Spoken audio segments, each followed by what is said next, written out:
Fidèles téléspectateurs, bienvenue dans votre émission du désert à l'oasis.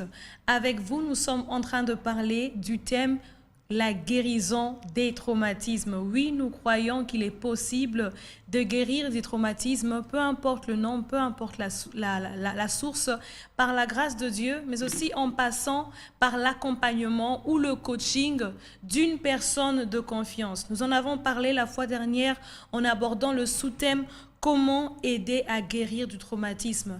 Et là, nous avons martelé sur le fait que l'ouverture aux questions clés, ou soit le dialogue, l'écoute est la porte même par laquelle la personne qui est malade, la personne qui est traumatisée pourra s'ouvrir, se rappeler de ce qu'il a vécu et pourra parler, s'exprimer, exprimer son problème à une personne de confiance. Et nous avons aussi martelé sur le fait que cette écoute passe au travers des questions puissantes et non subjectives, mais des questions qui permettent à la personne de s'exprimer correctement de ce qui lui est arrivé et d'exprimer sa douleur et même de passer à autre chose.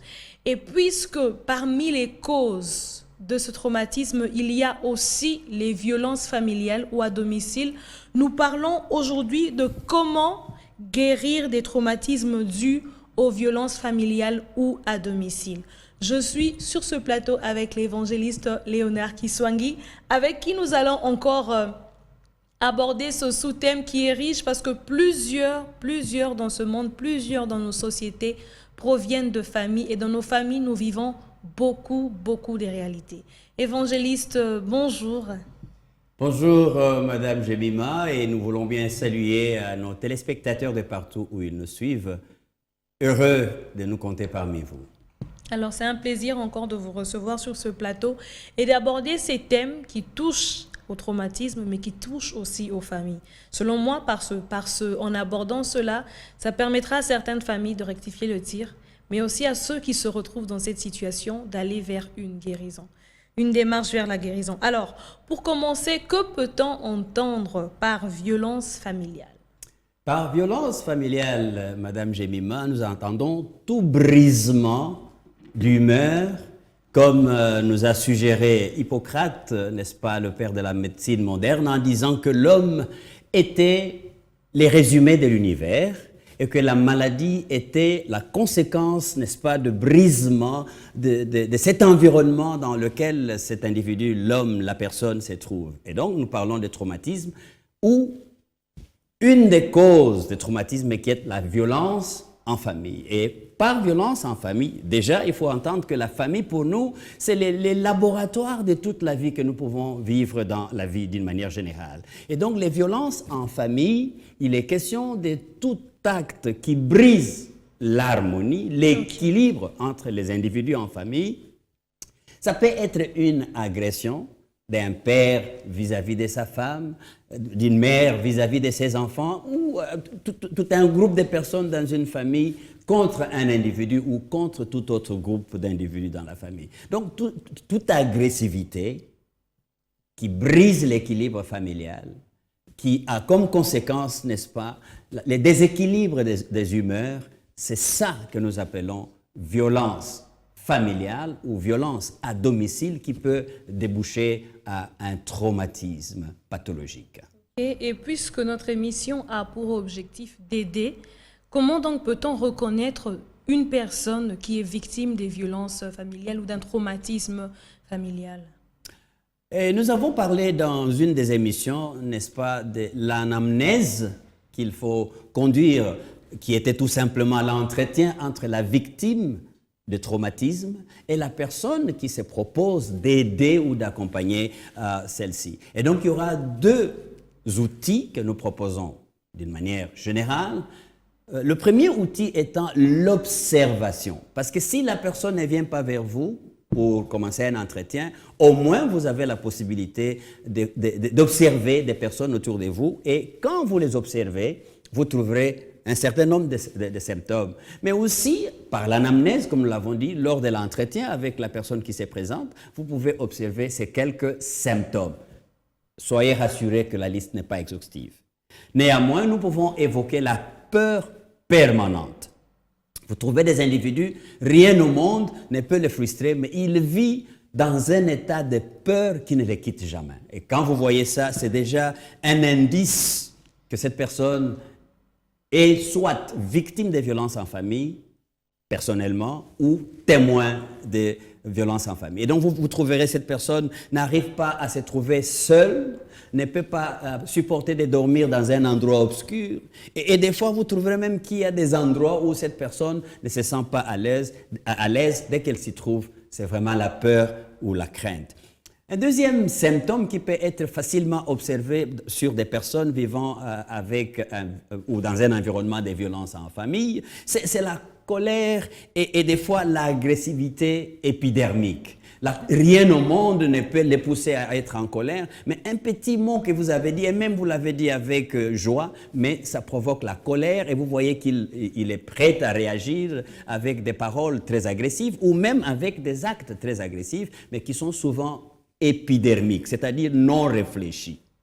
Alors, vous avez aussi un autre élément que vous pouvez observer ou que vous pouvez lire à travers l'anamnèse, c'est cet état de mélancolie généralisée, chronique. La mélancolie, c'est l'état, et généralement, il y a des familles où vous voyez des gens qui sont, des personnes qui sont des boudeuses.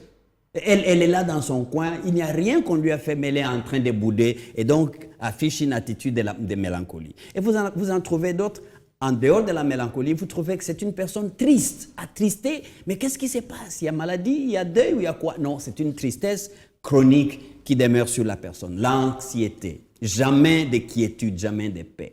Dans les paroles, des lamentations, des personnes qui ne cessent de se plaindre pour un rien, se plaignent. Et ces personnes-là, souvent, s'expriment sous ces lamentations, sous ces plaintes, pour exprimer un état de déséquilibre que nous avons donc appelé traumatisme. Aussi, un autre symptôme que vous pouvez observer, nous parlons de la culpabilité négative, parce qu'il y a une culpabilité positive. La culpabilité positive est celle qui amène quelqu'un à dire « Waouh, ça c'est une faute que je viens de commettre, je peux la corriger et je peux aller de l'avant. » Mais la culpabilité négative, que ce soit elle qui est coupable d'un méfait quelconque dans la maison ou dans la famille ou pas, mais c'est une personne, quoi qu'arrive à la maison, avant même qu'on dise qui a fait ça, cette personne se trouve être comme déjà marginalisée et culpabilisée, même sans raison. Donc voilà un tout petit peu, Madame Jemima, ce que nous pouvons noter à cet endroit à titre indicatif par rapport aux symptômes qu'on peut trouver sur des personnes vivant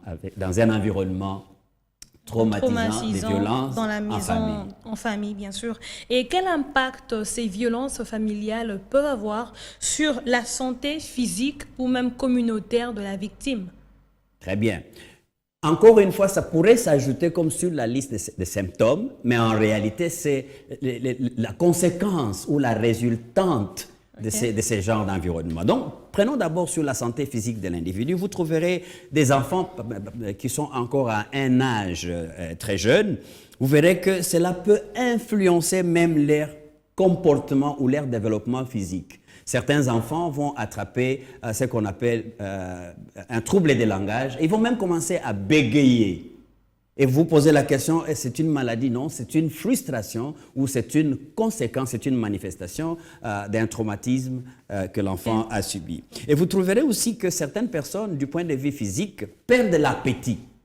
Peu importe la délicatesse du repas qui est devant la personne, peu importe l'ambiance que vous pouvez entourer avec la personne, n'a pas d'appétit.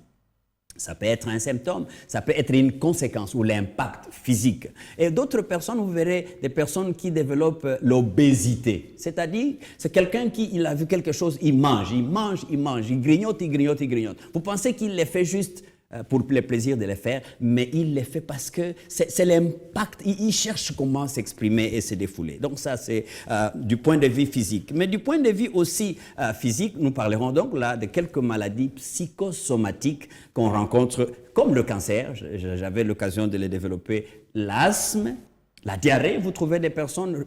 Il commence à une diarrhée tout de suite. Est-ce que c'est une diarrhée alimentaire, une diarrhée qui est liée à un microbe? À une microbe? Oui, un microbe. Un microbe, non. C'est juste une diarrhée qui est une conséquence d'une frustration, n'est-ce pas, qui vient de la violence que la personne est en train de subir consciemment ou inconsciemment. Et vous trouverez aussi d'autres personnes du point de vue physique, personnel, l'amaigrissement, qui est l'opposé de l'obésité. Une personne qui mange et qui est dans toutes les bonnes conditions que vous pouvez imaginer, mais ne fait que maigrir. Et là, ce sont des conséquences ou l'impact. Et puis, du point de vue communautaire, vous trouverez, si nous parlons des enfants encore à un âge moins avancé, et peut-être même jusqu'un peu plus tard, vous trouverez des personnes qui continuent à faire pipi dans les habits. Et on appelle ça en psychologie l'énurésie nocturne et des fois même diurne. C'est-à-dire, vous voyez quelqu'un qui est là à cause, n'est-ce pas, d'un des symptômes que nous avons évoqués plus haut, la peur, parce qu'il a tellement peur de ces papas-là qu'il ne supporte pas à la maison. Aussitôt que les papas avancent, plouf, cet enfant-là commence à faire pipi dans les habits. Et il s'endort, mais parce que vous vous souvenez, nous avons dit aussi de la répétition de ces choses pendant la nuit et de manière inconsciente, paf, en train de faire pipi dans les habits ou en train de rêver, il était en train de faire pipi et effectivement, il urine sur les habits et ceci peut être aussi un signe ou une conséquence, n'est-ce pas, communautaire parce que ceci trouble le comportement des personnes dans la famille. Donc une personne qui ne sait pas retenir ses urines, ça devient même un sujet de rejet. Pas beaucoup de personnes aimeraient rester dans la communauté d'une telle personne. La perturbation de sommeil, une personne qui ne sait plus dormir, le manque de concentration à l'activité collective. Et vous pouvez aussi voir, par exemple, des prises de risques très dangereux qu'une telle personne va prendre dans la communauté. Tout le monde a peur parce que lui, quand il commence quelque chose, bon, tenez-vous à vos gardes. Parce que le danger peut arriver. Et tout ça, souvent, on parle de personnes troublées, troublantes. Parce que c'est des conséquences, n'est-ce pas, des violences que ces personnes vivent dans une famille ou dans une communauté quelconque, mais que nous pouvons considérer comme une famille d'accueil ou des vies pour ces personnes. Alors, évangéliste, comment aider les victimes de ce type de traumatisme, ceux qui l'ont vécu dans leur enfance ou même ceux qui le vivent jusqu'à aujourd'hui? Comment procéder pour aider ces personnes? Très bien, mais cette question est très capitale et pertinente. Rappelez-vous que la famille est le laboratoire d'amour. N'oubliez pas ça. C'est l'oasis de paix qui devait commencer. C'est de là que nous voulons vraiment bien insister pour dire, dans cette oasis de paix, il y a d'un côté les parents. Les parents doivent jouer un rôle très important parce qu'ils peuvent même prévenir que ceci arrive pour les enfants qui ne sont pas encore victimes de traumatismes ou de violences en famille, ou essayer de sortir ceux qui sont déjà, comme qui dirait, frappés de cette maladie, de ce déséquilibre d'humeur dans la famille. Quoi faisant? En faisant respecter l'environnement Isaac en famille. Et vous vous souvenez, nous avons dit le fait de donner de l'importance à chaque personne de la famille en tant que telle. Vous vous souvenez aussi que chaque personne doit se sentir dans un environnement où il vit la sécurité. Nous avons aussi dit que dans ces Isaac, il y a les A. Chaque individu dans la famille doit se savoir apprécier en tant que tel. Il faut l'apprécier. Et souvent, nous avons l'appréciation toujours négative, toujours des condamnations. Non, les parents doivent trouver un endroit où il y a l'appréciation. Mais aussi en même temps, non seulement qu'il y a l'appréciation, il y a l'acceptation. On a apprécié la personne à juste titre et on l'accepte en tant que tel. Vous voyez? Et enfin, on y donne la considération à chacun. Donc, créer un environnement Isaac sera un moment capital pour créer un environnement qui puisse être propice à prévenir des violences faites à la famille, ou en famille justement, ou à aider les personnes qui seraient déjà victimes, qui viendraient probablement dans votre maison après que ce soit des personnes déjà traumatisées, d'où ils viennent. Et quand ils viennent chez vous, peut-être juste des personnes qui viennent travailler dans la plupart de nos familles, c'est des personnes qui viennent traînant un traumatisme parce qu'ils ont été violentés toute leur vie de là où elles viennent. Donc, quand elles viennent dans notre maison, elles veulent bien trouver un environnement Isaac pour souvent se sortir. Mais qu'est-ce que les parents peuvent aussi faire?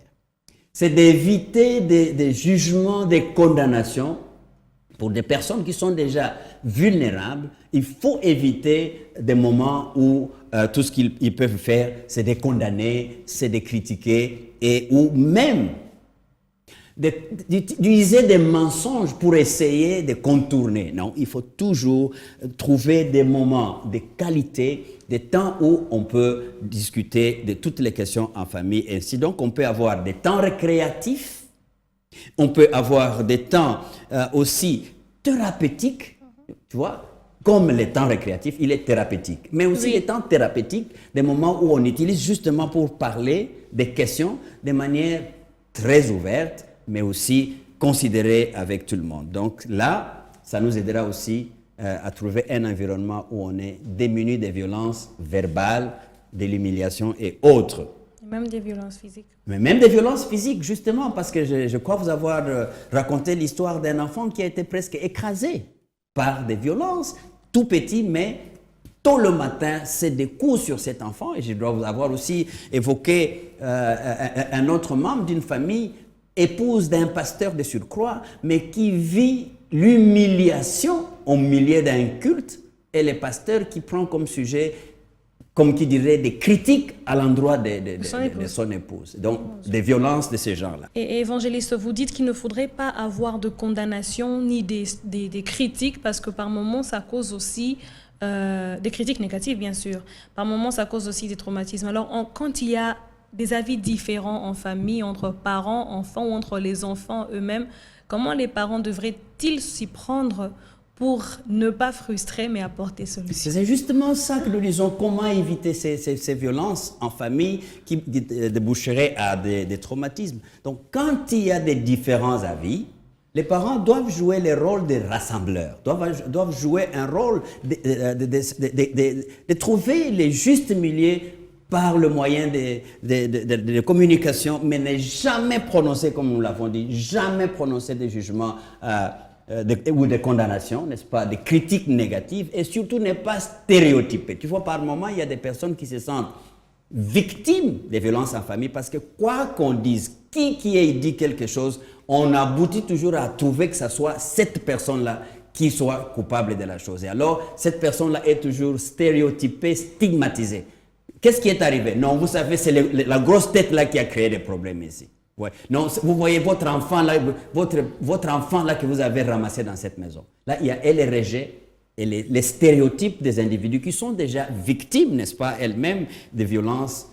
Parfois, on peut tout simplement dire des violences verbales, de l'humiliation ou des rejets. C'est tout ça qu'il faut éviter quand il y a des avis divergents. C'est plutôt chercher comment rassembler les idées, comment trouver un juste milieu et comment trouver ce qui est positif de ce qui aurait été vu comme négatif dans cette situation. Alors, évangéliste, je vais chuter, mais je suis d'accord avec le fait qu'il faut éviter les condamnations et tout le reste. Mais je sais que par moments, les critiques négatives aident à se construire. Mais quand vous dites pas de critiques négatives, vous savez, ça me tente d'aller beaucoup plus loin. Des critiques négatives n'aideront jamais à retrouver l'équilibre qui a été rompu. Mais dans la critique constructive trouve l'élément qui est négatif, mais emballé dans un langage d'amour. La Bible ne dit-elle pas dire la vérité, mais dans l'amour. Et à ce moment-là, la vérité dans l'amour crée l'environnement Isaac, où on va se retrouver qu'il y a quand même la considération et les problèmes peuvent être réglés. Et donc, quand il y a des remarques à faire, il faut faire les remarques, mais avec amour. Avec amour. J'ai un enfant qui a échoué, je lui dis que ce n'est pas bien, mais avec amour. Mais surtout, ce n'est pas ta faute d'avoir échoué cette fois-là. Tu étais malade quand tu faisais cette interrogation. Et surtout, tu as un professeur qui était trop méchant. Allez, cette fois-ci, ça va aller. Évangéliste. Bon, je note.